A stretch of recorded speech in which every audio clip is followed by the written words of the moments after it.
मुंबईत दुबार मतदान टाळण्यासाठी बीएमसी ऍक्शन मोडवर. मुंबईत पालिका अधिकारी घरोघरी जाऊन करणार तपासणी.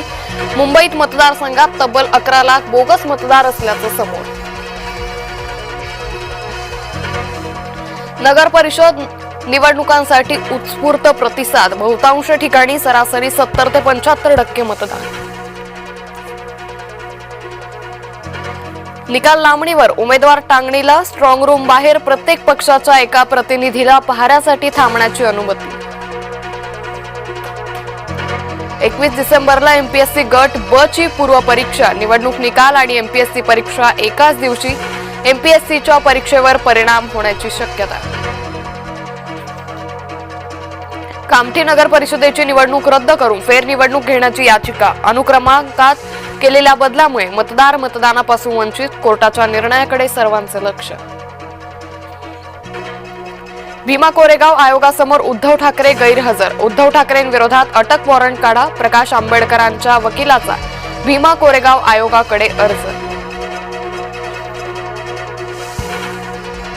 मुख्यमंत्री देवेंद्र फडणवीस आणि उपमुख्यमंत्री एकनाथ शिंदे एमएमआरडीएच्या कार्यक्रमात एकाच मंचावर येण्याची शक्यता.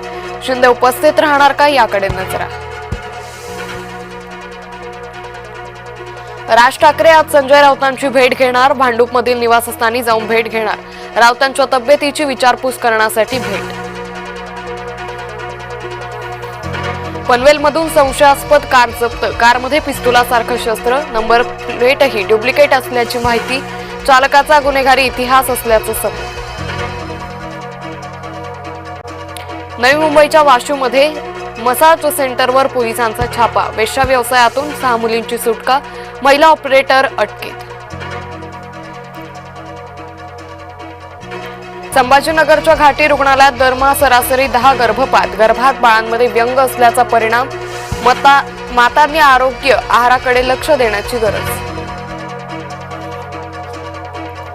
डीआरडीओ कडून जेट एस्केप सिस्टीमची यशस्वी चाचणी. चंदीगड डीआरडीओनं बनवलंय फायटर जेट एस्केप विमान. अपघातादरम्यान वैमानिकाला वाचवता येणार.